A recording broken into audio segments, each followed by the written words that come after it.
Therefore, when we are dealing this question of language, all languages are important in IM.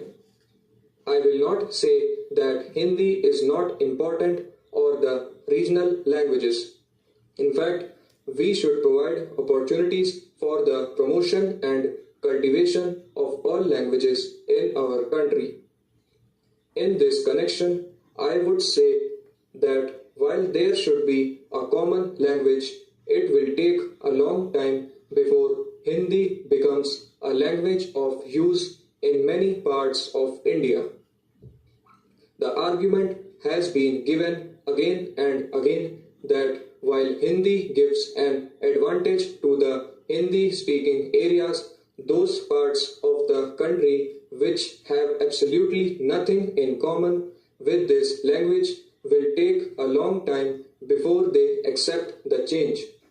That point is very vital to the translations, to the imposition of these books of Hindi on non-Hindi speaking people. Therefore, all that I can say is that you must go about cautiously because Hindi is going to be a common language for the country, and in translating books into Hindi and in such books to the people, we must be very careful that the terms that are commonly accepted by all should be adopted. In this connection, I would request that while this work is going on, we should not try to translate literally commonly accepted terms from one language to another, whether they have come from the English language or from Sanskrit should be checked.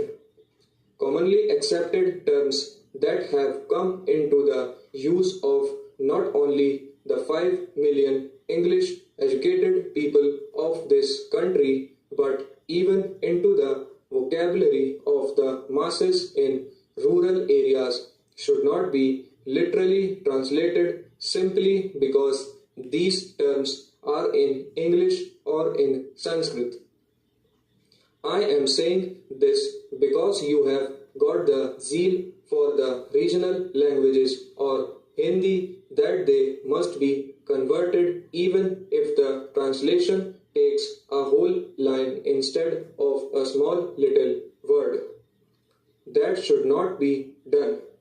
The words, so long as they have come into common parlance even among the masses like tram, bus, court, college, parliament, etc., need not be translated into a regional language or into Hindi in the same way. I would say with regard to humanities that I have taught political science and economics and other sociological subjects, and there too the terms are difficult to be translated, and where lecturers who are well qualified in regional languages have attempted this translation, the students could not follow, nor could two lecturers follow the terms that were being used.